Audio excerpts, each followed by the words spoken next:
Thank you, John, for coming back on set, Being Black in Britain.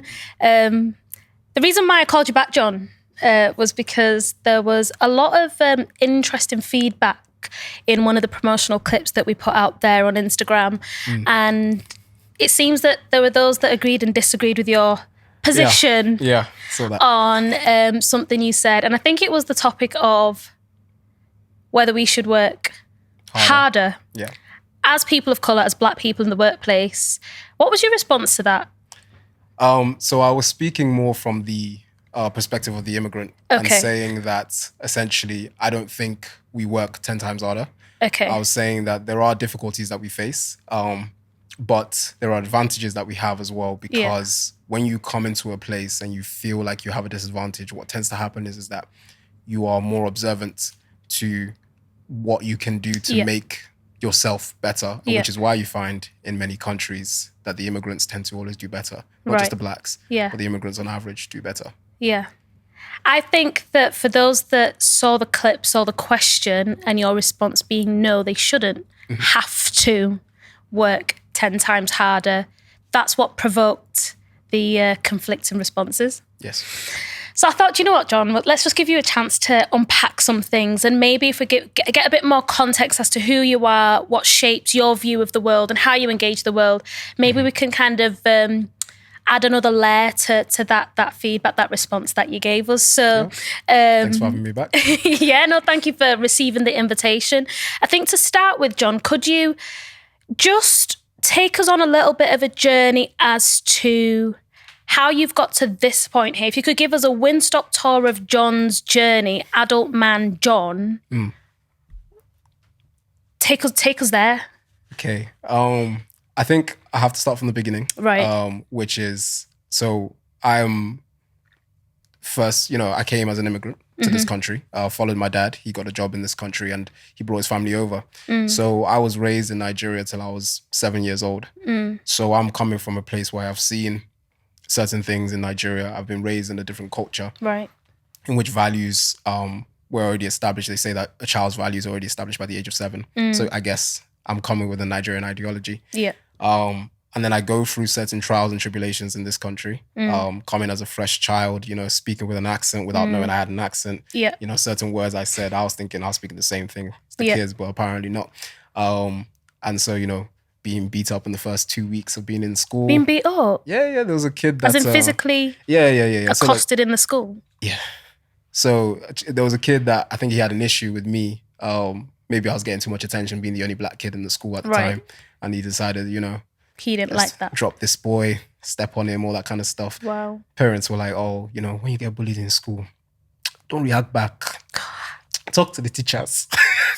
So that was my first response to that situation. Didn't listen to that after that. So going through certain trials, I think we spoke about in the last time, being underestimated throughout the education process because of the color of my skin, or maybe the way I spoke, but always having... So what my parents put in me was this idea that everything's up to you. Right. So even if someone mistreats you, so what? The opportunities are there. So find a way to make it, essentially. I always had this idea in my mind of being an engineer. So, and before I introduced myself as a project manager, but I did engineering to get into project management. And because of that, I always had a goal in school. So it was a thing of, I'm going to do engineering. I need my maths. I need my science. Those are the main things. So regardless of the things I was experiencing, I was always like, I just need to work hard and I'll get there eventually because I saw my dad. He worked hard. He got there eventually. So yeah, I think that's a bit of the reason why I'm not one. I don't like to take a victim's mentality, as some people say. I don't like to think so much upon what disadvantages are before me. I would rather think about what opportunities are before me and let me do the most with that.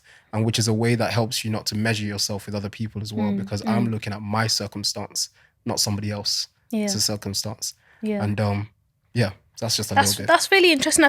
I'm thinking of your parents' response to you being beaten up and saying, don't react, don't retaliate in that essence. And then this thing you're saying about just kind of, there's almost like a against all odds mentality, just you keep it moving. Mm-hmm. Is there any way in though that might be a bit idealist, that, you know, against all odds, just, you know, you just keep it moving? Because what if it's not as simple as just keep moving, keep climbing, keep going? Do you know what I mean? For the person that says that's very ideal, John, must be nice, but that's not realistic. I would say why is it not realistic? I mean, I'll have to put this caveat there. So although I had this idea of, you know, just against all odds, keep going, I also have my faith, which gives me the backing to believe that even if I can't do it, I have a God who is greater than me who can do it, and give me the ability to do and overcome the challenges that are before me. But even so, I would say, why can't you overcome it? I'm not saying that you're going to get yourself in a perfect circumstance, but you can do better than where you're at. So I think, like we were saying in that episode about, you know, moving forward and that journey, if you sit down and say, woe is me. Woe is me. You will sit in your woe. Yeah. Do you get what I mean? You will sit there and enjoy your woe. So it's better for you to say, okay, this is my situation. Yeah. But what can I do to move forward from here? So. Okay. I'll have that. Have that. And I guess my question is, how has that approach worked for you? Let's go back to that workplace setting. How has that approach worked for you in navigating the fact of being different, often a minority ethnic in the workplace, a black man in the workplace? Does this against all odds approach work for you, honestly speaking? I think it does. And the reason why is because the things you just detailed about being a black man, being basically maybe the other in the workplace, are not things I think about. Okay. Because in life, I've had this focus on what can I do to get myself in a better situation. I don't really focus on those things. So yes, if I look around my office, I realize that there's loads of people that don't look like me. But when I would enter the interview, the questions weren't about, are you black? The questions were, what can you do? Who are you? What are you about? And essentially, for me, it's all about, you know, trying to perform well. So yes, there are difficulties in the fact that the banter is different, right? So people will talk about soaps that I've never even watched before. I don't watch EastEnders like that. You know, I don't even... so other than just being black for myself, there's other things that put me at a disadvantage. So I'm a Christian man who takes his faith seriously.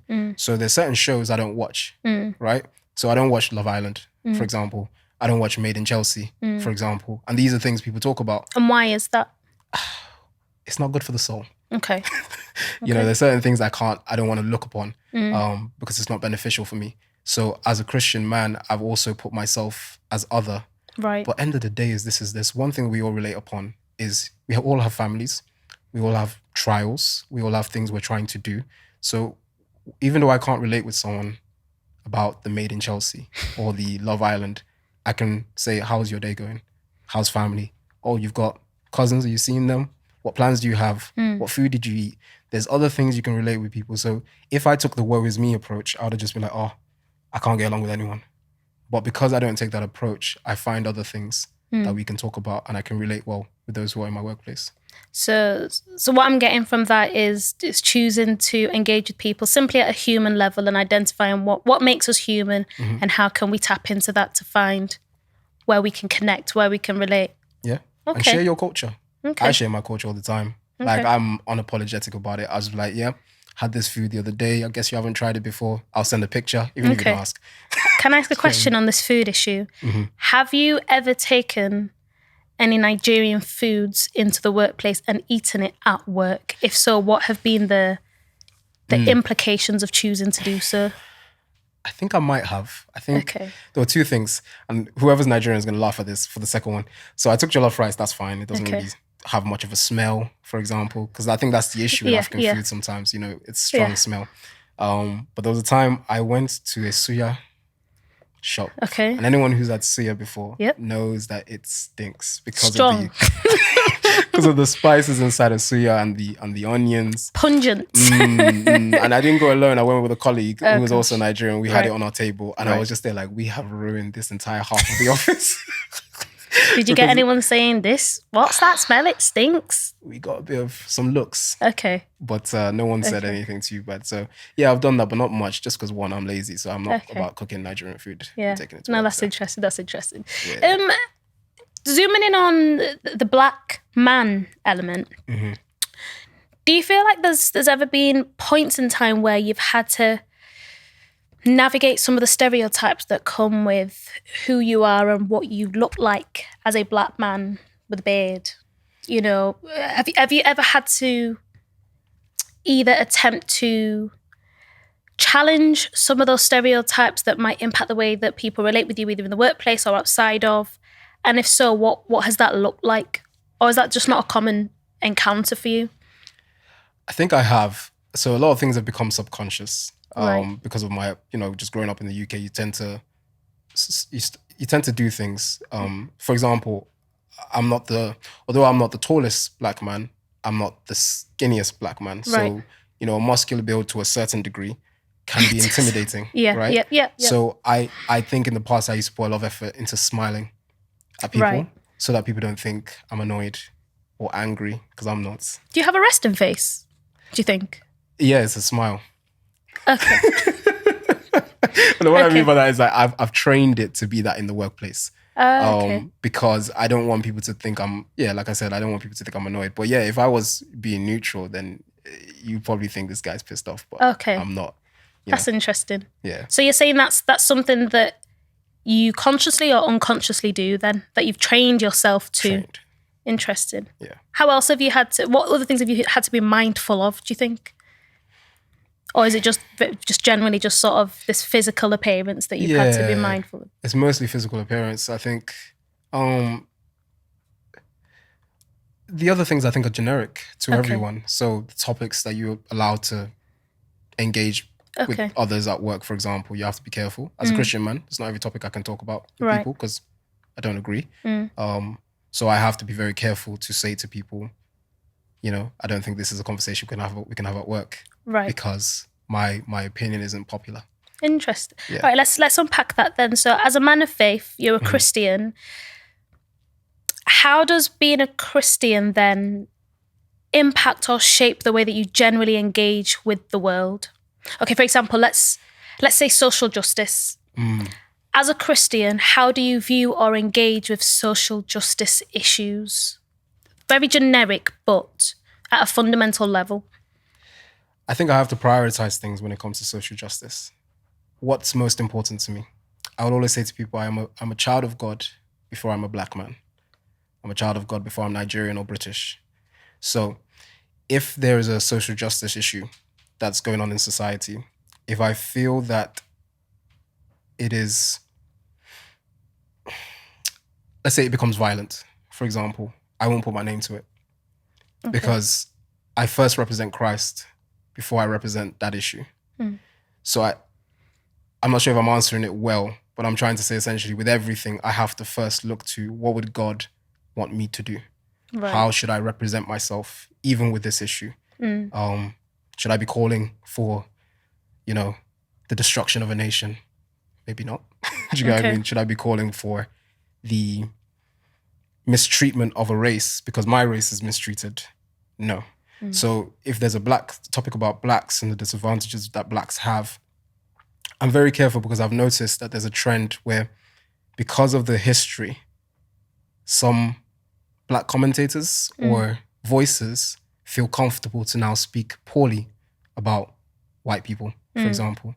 I'm not going to be part of that. Right. Because yes, there's been things in the past, but doesn't mean you can now treat people in a way that's less like a human being. So that's what I mean by my faith will govern everything I say or will govern everything I support. So there's many things I like halfway, but I won't put my name to it because unfortunately the image is too poor for me to represent.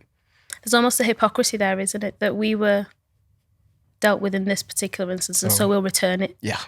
A vengeance is mine approach. Okay. Leave it to the Lord. Okay. On the same subject then, I want to compare two approaches to social justice from faith perspectives. You've got Malcom X, Martin Luther King Jr. You've got Black Muslim, Black Christian.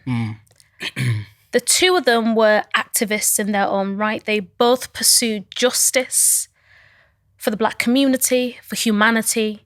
Their approaches looked very different. Yeah. If you existed within that time frame, that period of time, would you have defaulted to Martin Luther King Jr.'s approach, this living peaceably with all men approach, or do you think you would have leaned towards this Malcom X approach, which is learning how to defend your people by taking arms? As a Christian man. So as a Christian man, I'm taking the Martin Luther approach. Okay, but why? Because it may be difficult for the audience to understand this, but everything upon the earth is temporary. Right. Your house, family, all those things, they're temporary. If I take the approach of violence because I want something for myself, God isn't happy with that approach, because God calls for us to seek peace, right? Calls for me to love my neighbor, even if they're my enemy, love my enemy, actually, as well. So if I love my enemy, how can I call for the death of my enemy? I can't do that. So I have to take the approach of the eternal importance, which is that person's soul. So to be honest, my focus is first upon the person's soul before it is about their race. So that would be my first focus. Now, if I wasn't a Christian man, being a man who thinks, I think logically, I would say the short-term benefits of the Malcom X approach is probably what people want to see. People want to see independence from who they consider to be the oppressors. Your oppressor is never going to free you. Is my logical thought process. So I understand why someone may want to take arms, but it's a short-term solution, because you create enemies as you defeat your enemies. You know, you destroy this family. The family now has an enemy, which is you, which eventually now, you see how the cycle continues, which is why for me, the eternal approach, seeking for, I don't want to use Christianese, so I'm trying to be very careful, but seeking for peace, I think, is what I would look for, even if it means that I may be at a disadvantage. That's a hard thing for many people to take, but yeah. It sounds like injustice, doesn't it? Yeah. To some degree. Okay. I'll take that. Now, for the person that perhaps strongly disagrees, so let's say I had somebody here that says, you are wrong or flawed in your thinking, or the person that says, well, you sound colonized, like you've chosen to accept those chains that bind you. Yep, you have embraced the white man's religion. You've chosen to stay in those chains that bind you mentally, spiritually. However, how do you respond to the person that genuinely contends with that position that you hold? What's your motivation? Okay. And usually the motivation is hatred. Okay. And anger. So unfortunately, your conclusions are coming from there. Okay. My conclusions are coming from what I believe to be an objective lawgiver, an objective moral giver, which is God. So I'm not referring to my feelings. I'm referring to what God has said. So either you trust yourself or you trust God. So I'll say to that person, you're trusting yourself. And if you believe you're more wise than the creator of all things, good on you. But I think I'll follow where I'm at. And if you say it's a white man's religion, I'll say you need to go into history a bit more. Do you know what? Black History's coming up, and I would love a bit of a space to have that conversation, because there are still those very divided schools of thought. One side believes that to be a Christian is to adopt a white man's religion and for us to stay bound, chained, oppressed, whereas there's an alternative view that says, well, no, not quite. It doesn't belong to the white man. That's giving too much power to a racial group to grant ownership of a whole faith system. But I'd love to have that conversation to see how I might have to get you back in again, John, to be honest. But yeah, that's really interesting. Thank you for sharing that. And that's not necessarily to provoke. For me, I just wanted to understand what your position was on that, because of the amount of sort of backlash, conflict and responses that came above within that, with that reel that was shared. And I'm sure that there will still be a bit of contention following this right here. But for me, I'm really keen to ensure that people have the space to share, stand in their convictions, stand by what they believe in. Who are we? Do you know what I mean? Yeah. I feel like we live in a culture where we're so quick to cancel because they don't stand on our side of the argument, so they're wrong, throw them in the bin. But what I want is that room for discourse, for an engagement, for an exchange. Why do we disagree, and how do we stand next to each other even in that disagreement? Can we agree to disagree, and what does that look like? Thank you for sharing that. Now, moving forward then, John, I wanted to change topic completely. As a person of faith, how do you engage with issues relating to mental health and well-being? Now, I say that because from what I know about you, you are a Christian man, you are a Nigerian Christian man, and you've been raised and grown up in a Nigerian Christian community. On account of sort of that faith culture intersect, how do you engage with the mental health talk? This is a place of growth for me. Because coming from that Nigerian culture and Christian Nigerian culture, you know, most of the time mental health issues are looked at as spiritual attack only. They're looked at as, a witch somebody has taken your picture to a witch doctor or something like that. You know, it's not looked at as... Do you know what? I'm not laughing. Mom, Auntie, I'm not laughing. I'm laughing. I'm taking it seriously. No, because to a certain degree, it's such a, how do I say, it's such a small way of looking at it. Like you know this person. So a lot of situations, you know, I'm sure people know people who have gone through mental health issues. You've known this person for a long period of time. They were fine at a point, but for whatever reason, you now believe that's spiritual. Something is the only thing that could have caused this, when you can clearly see, if you look at the trajectory of the person, they've gone through, you know, depressing times, they've gone through some challenges in life, which obviously challenges their mentality, and reality becomes difficult to deal with for some people. So for me, it's been a journey, because I did used to have that mentality of it's all spiritual. Right. I didn't think of it as a scientific thing or a medical issue. So for me, I'm in a point of educating myself, not thinking of myself as knowledgeable. Expert. I'm not an expert whatsoever. And even when I psychoanalyze myself, I realize that, you know, the way I think may not be the healthiest for everyone. I give God all the glory that I'm fine. But I used to be somebody who didn't see the need to dwell on pain, you know. So you didn't process? I didn't process pain? Nah, because to me it's, you know, just... Get over it, like move on, that kind of thing. And I mean, it's been fine for me. Obviously, eventually, I thank God for some of the friends I had, especially university time, which, you know, they kind of opened my eyes to be like, you know, you don't really talk about anything that's difficult. It's all joyful and good. And I deep the fact that, okay, that's because I don't even give time to think on those things. I do now. What changed? What was the point in time that you decided, right, I am going to give mind to processing? If I'll be honest, it's because of me thinking about the future. So I've always been someone I've raised to think forward. Right. So I think of myself as, you know, the brother that I want to be, or the husband that I want to be.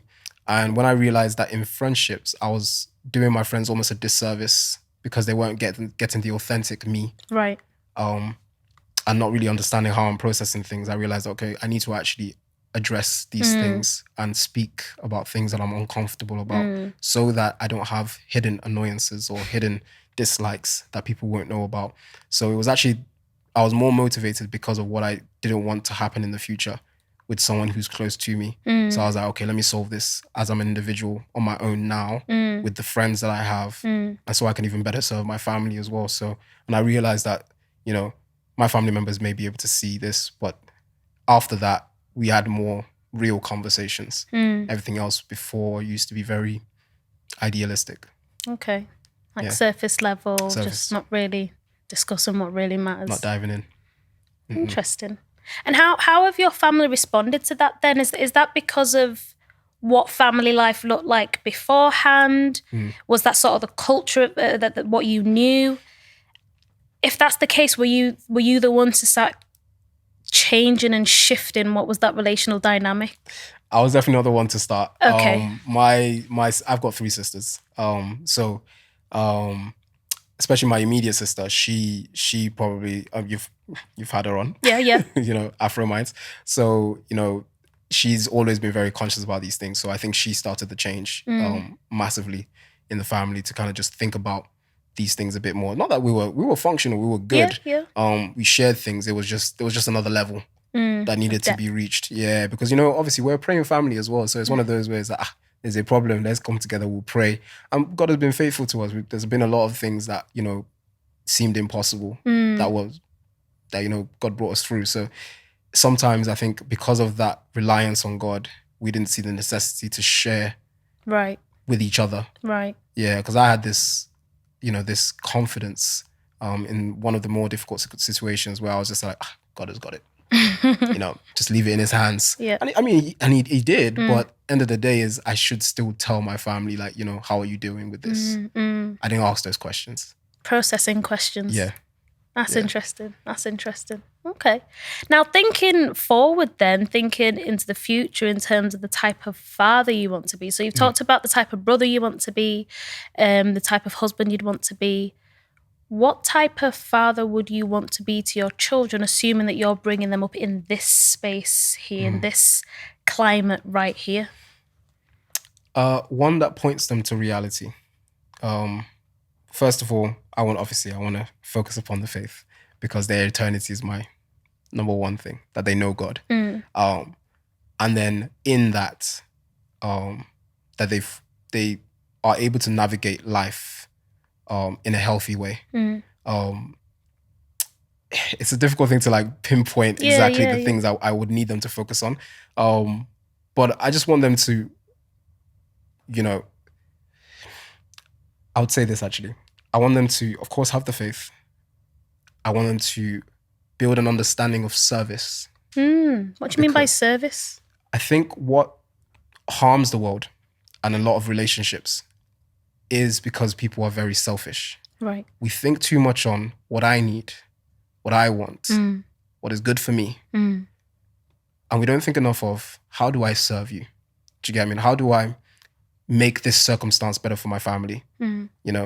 And you have to be careful with that, obviously, because you also still need to have your own time. But you have your own time because you realize that I'm stressed and my family can't be served by me if I'm stressed.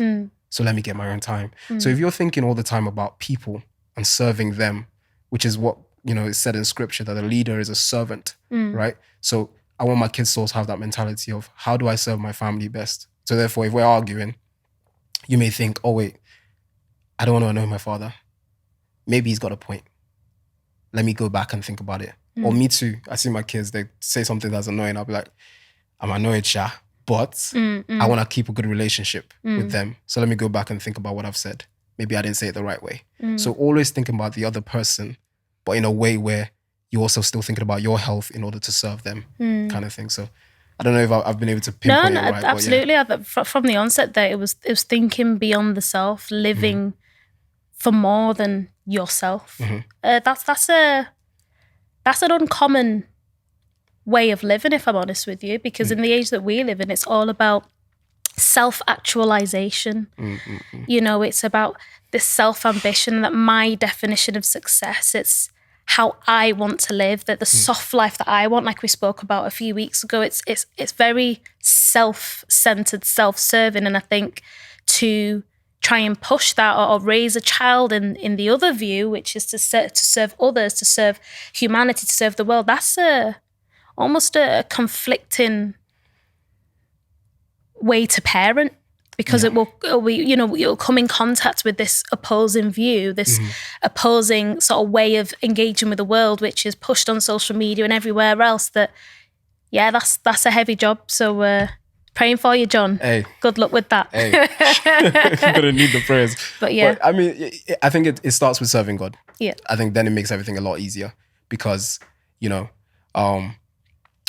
let's be realistic as well. As we say, serving others, you start from what's around you. I'm not saying you're going to become a social media guru and, get the community together. That's not what I'm saying. It's what is around you first. Fixate on that. And then you can move further if you've got the grace to do so. Charity begins at home, doesn't it? Yeah. Charity begins at home, absolutely.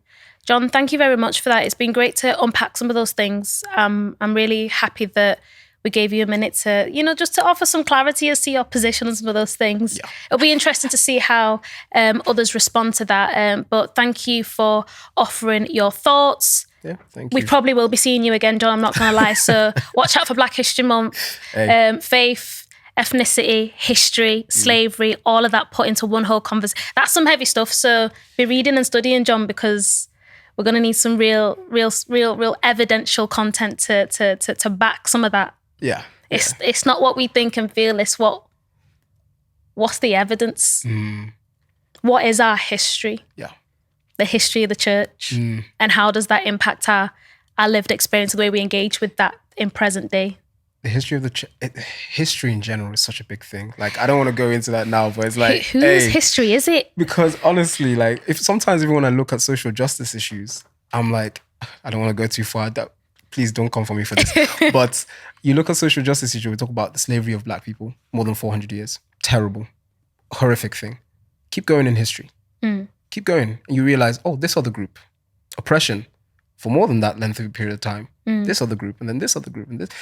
History is good because it helps you to take yourself out of, like, stop making yourself the subject of the issue. Realize that people for thousands of years have gone through it, So let's not fixate so much on what was so close by and think, okay, where can we go? And how did people learn? How has society gotten better in those certain situations, rather than being so close-minded and letting the media push a narrative and therefore control your life, rather than you just,